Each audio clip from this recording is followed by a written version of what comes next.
सर्वांना नमस्कार. जय श्री कृष्ण. आपण सर्वप्रथम प्रार्थना म्हणूयात. वसुदेवसुतं देवं कंसचाणूरमर्दनं देवकी परमानन्दं कृष्णो वन्दे जगद्गुरुं. श्रीकृष्णो वन्दे जगद्गुरुं. जय श्री कृष्ण. आपण पाहत आहोत भगवद्गीतेतील अध्याय 4 म्हणजेच ज्ञान कर्म संन्यास योग. आणि आज आपण पाहणार आहोत श्लोक क्रमांक 13. श्लोक पाहूयात. चातुर्वर्ण्यं मया सृष्टं गुणकर्म विभागशः तस्य कर्तारमपि मां विद्यकर्तारमव्ययं विद्यकर्तारमव्ययं. श्लोकाचा अर्थ पाहूयात. चातुर्वर्ण्यम म्हणजे मानवी समाजाचे 4 विभाग. मया म्हणजे माझ्याकडून. सृष्टम म्हणजे उत्पन्न करण्यात आले. गुण म्हणजे गुणाच्या. कर्म म्हणजे आणि कर्म. विभागशः म्हणजे गुण आणि कर्म यांच्यानुसार. तस्य म्हणजे त्याचा. कर्तारम म्हणजे जनक, पिता किंवा कर्ता. अपि म्हणजे जरी. माम म्हणजे मला. विद्धी म्हणजे तू जाण. अकर्तारम म्हणजे अकर्ता म्हणून. अव्ययम म्हणजे अपरिवर्तनीय. आणि या श्लोकाचा संपूर्ण अर्थ असा आहे. भौतिक प्रकृतीचे 3 गुण आणि त्यांना अनुरूप अशा कर्माला अनुसरून मी मानवी समाजाचे ब्राह्मण, क्षत्रिय, वैश्य आणि शूद्र असे 4 विभाग निर्माण केले आहेत. आणि तू जाणले पाहिजे की जरी मी या व्यवस्थेचा कर्ता असलो तरीही मी अव्ययी असल्यामुळे अकर्ताच आहे. आता आपण हा श्लोक समजून घेऊयात. आधीच्या 12व्या श्लोकात भगवंतांनी सांगितले की मनुष्य लोकात कर्मांच्या फळाची इच्छा करणारे लोक देवतांची पूजा करतात, कारण त्यांना कर्मांपासून उत्पन्न होणारी सिद्धी लवकरच मिळते.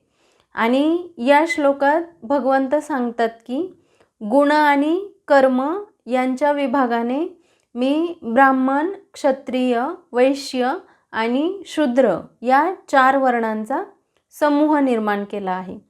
अशा रीतीने त्या सृष्टी रचना इत्यादी कर्मांचा मी कर्ता असूनही मला म्हणजेच अविनाशी परमात्म्याला तू वास्तविक अकर्ताच समज. प्रत्येक गोष्टीचे सृष्टवा भगवंत आहेत. सर्व गोष्टींचा उगम त्यांच्यापासूनच होतो. सर्व गोष्टींचे पालनही त्यांच्याकडूनच होते. आणि प्रलयानंतर सर्व गोष्टी त्यांच्यामध्येच सामावल्या जातात. म्हणून भगवंत सामाजिक व्यवस्थेच्या 4 वर्णांचे उत्पत्तीकर्ता आहेत. 4 वर्णांचा आरंभ बुद्धिमान मनुष्यांच्या विभागापासून होतो. आणि या वर्गाला ब्राह्मण म्हटले जाते, कारण ते सत्वगुणामध्ये स्थित असतात. त्यानंतरचा वर्ग हा प्रशासकीय वर्ग आहे व त्यांना क्षत्रिय म्हटले जाते, कारण ते रजोगुणामध्ये स्थित असतात. व्यापारी लोक ज्यांना वैश्य म्हटले जाते ते रजोगुण आणि तमोगुण यांच्या मिश्रणामध्ये स्थित असतात. आणि शूद्र किंवा कामगार वर्ग हा तमोगुणामध्ये स्थित असतो. भगवान श्रीकृष्णांनी जरी समाजव्यवस्थेच्या 4 वर्णांची निर्मिती केली असली तरीही ते यापैकी कोणत्याही वर्णामध्ये येत नाहीत. ही 4 वर्णांची विभागणी जन्माच्या आधारावर नाही तर गुण आणि कर्माच्या आधारावर केलेली आहे. ही रचना भगवंतांनी लोककल्याणासाठी केली आहे. त्याचे श्रेय त्यांना नको आहे, म्हणून ते स्वतःला वर्णाश्रम व्यवस्थेच्या निर्मितीसाठी अकर्ता मानतात. सृष्टीच्या संचालनासाठी चारही शक्तींची आवश्यकता आहे. म्हणूनच ब्राह्मण म्हणजे ज्ञानशक्ती, क्षत्रिय म्हणजे बाहुबल, वैश्य म्हणजे वित्तशक्ती आणि शूद्र म्हणजे श्रमशक्ती या सर्वांची सृष्टीच्या संचालनासाठी आवश्यकता आहे. या रूपातच या वर्णांकडे पाहिले पाहिजे. ऊर्जेच्या रूपात या शक्ती सृष्टीमध्ये कार्यरत आहेत. या चारही शक्तींचा आदर केला पाहिजे. जर एखाद्या कारखान्यामध्ये यंत्रसामुग्री आणून ठेवली आहे, कच्चा माल देखील तयार आहे, परंतु त्यावर काम करण्यासाठी कामगार उपलब्ध नसतील तर तिथे उत्पादन घेतले जाऊ शकत नाही. म्हणून बुद्धीमध्ये जे आहे ते प्रत्यक्षात उतरवण्यासाठी श्रमशक्तीची आवश्यकता भासतेच. या चारही शक्तींचे विभाजन हे गुण आणि कर्मानुसारच होत असते. भगवंत म्हणतात की गुण आणि कर्म यांच्या विभागाने निर्माण झालेला हा 4 वर्णशक्तींचा समूह आहे. ही गोष्ट नीट समजून घेतली पाहिजे. उच्च नीच असा भेदभाव न करता या व्यवस्थेचा आदर केला पाहिजे. भगवंत म्हणतात, जरी मी सर्वांना निर्माण केले असले, म्हणजेच मी कर्ता असलो तरीही मी अकर्ताच आहे. भगवान सांगतात, हे सर्व काही आपोआप घडते. ही कर्माची साखळी प्रक्रिया आहे. जो जे कर्म करतो त्यानुसार तो घडत जातो.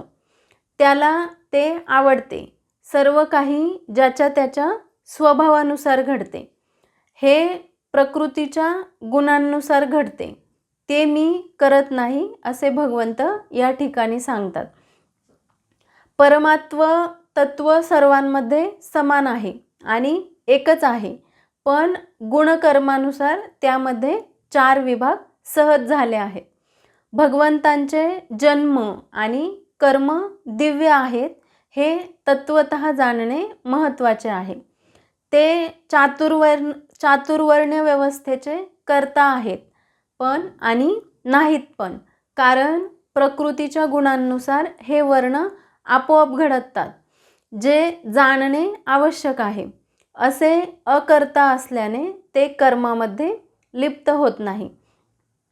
एकाच पित्याचे अनेक पुत्र एकसारखे नसतात. गुणकर्माने ते भिन्न भिन्न असतात. एखादा तपस्या करूनही ब्राह्मण होऊ शकतो. राजा कौशिकने तपश्चर्या केली व ऋषित्व प्राप्त केले. पुढे ते राजर्षी म्हणून ओळखले जाऊ लागले. त्यानंतर त्यांनी महर्षित्व व ब्रह्मर्षित्वही प्राप्त केले आणि तेच पुढे विश्वामित्र ऋषी म्हणूनही ओळखले जाऊ लागले. अशा प्रकारे कर्मामुळे वर्ण परिवर्तन शक्य आहे हे यावरून दिसून येते.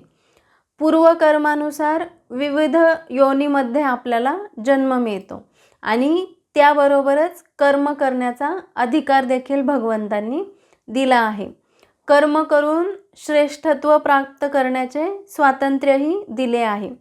कोणीही कमी दर्जाचे नाही ही आपली सनातन व्यवस्था दाखवून देते. परंतु ब्रिटिश आले आणि त्यांनी आपल्या वर्णव्यवस्थेवर घाला घालून समाजात तेढ निर्माण केली. त्यामागे त्यांचा भारतावर राज्य करण्याचा हेतू होता. त्याप्रमाणे त्यांनी आपल्याला गुलामगिरीत लोटले व 150 वर्ष राज्य केले. म्हणून तुमचे कर्म हेच तुमच्या जन्माचा आधार आहे. थोडक्यात या श्लोकाचा सारांश असा आहे, या श्लोकात वर्ण म्हणजे जन्म नाही तर गुण म्हणजे स्वभाव किंवा प्रवृत्ती आणि कर्म म्हणजे कृती किंवा व्यवसाय यांच्या आधारावर समाजात केलेल्या कार्यांची विभागणी होय. प्रत्येक व्यक्तीच्या नैसर्गिक गुणांनुसार, उदाहरणार्थ ज्ञानप्राप्तीची आवड, संरक्षणाची क्षमता, व्यापार करण्याची कुशलता किंवा सेवा करण्याची प्रवृत्ती यावरून त्याची सामाजिक भूमिका ठरते, कारण ही गुणांवर आधारित व्यवस्था आहे. तसेच भगवान श्रीकृष्ण स्पष्ट करतात की मी ही व्यवस्था केवळ सृष्टीचा नियम म्हणून निर्माण केली आहे, परंतु मी स्वतः या कर्मांच्या फळांमध्ये अलिप्त आणि अपरिवर्तनीय राहतो. म्हणजेच ईश्वराचे अकर्तेपण इथे त्यांनी स्पष्ट केले आहे. तसेच आधुनिक जीवनातील या श्लोकाचे महत्त्व पाहिले तर हा श्लोक जन्म आधारित भेदभावाऐवजी योग्यता आधारित व्यवस्थापनाचे महत्त्व स्पष्ट करतो.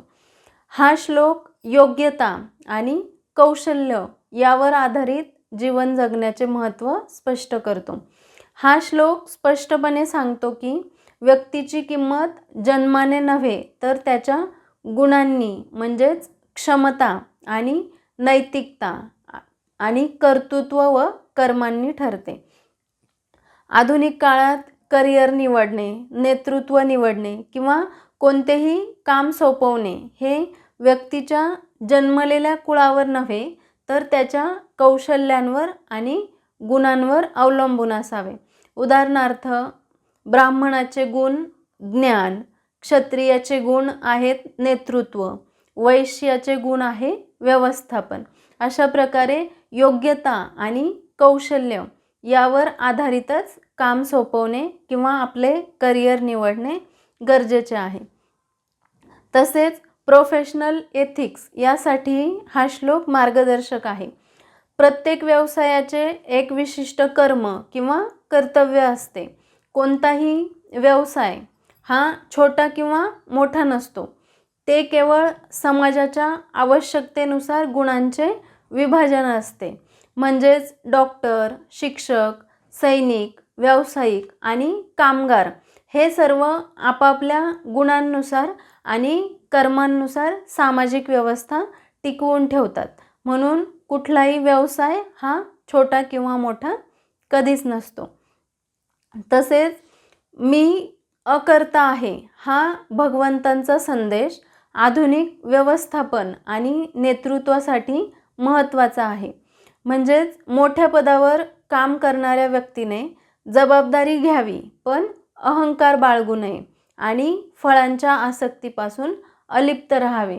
म्हणजेच निष्काम कर्म आणि अलिप्तता या दोन गोष्टी या ठिकाणी भगवंतांनी स्पष्ट केल्या आहेत. तसेच या श्लोकातून महत्त्वाचा संदेश काय मिळतो तर गुणांचे महत्त्व आणि कर्तेपणाचा त्याग.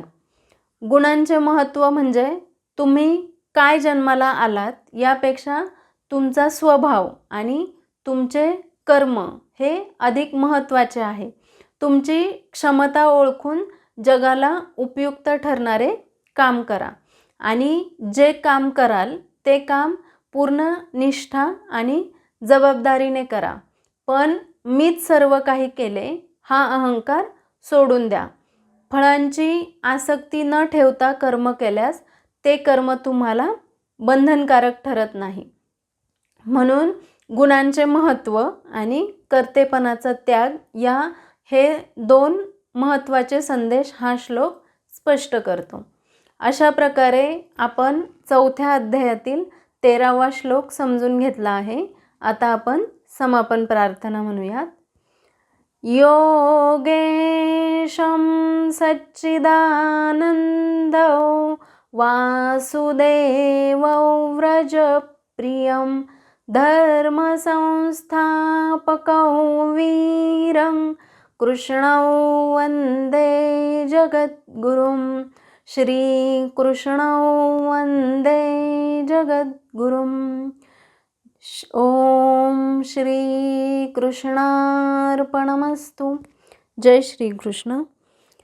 व्हिडिओ आवडल्यास लाईक करा, शेअर करा आणि अध्यात्म वाटिका या चॅनलला सबस्क्राईब करा. धन्यवाद.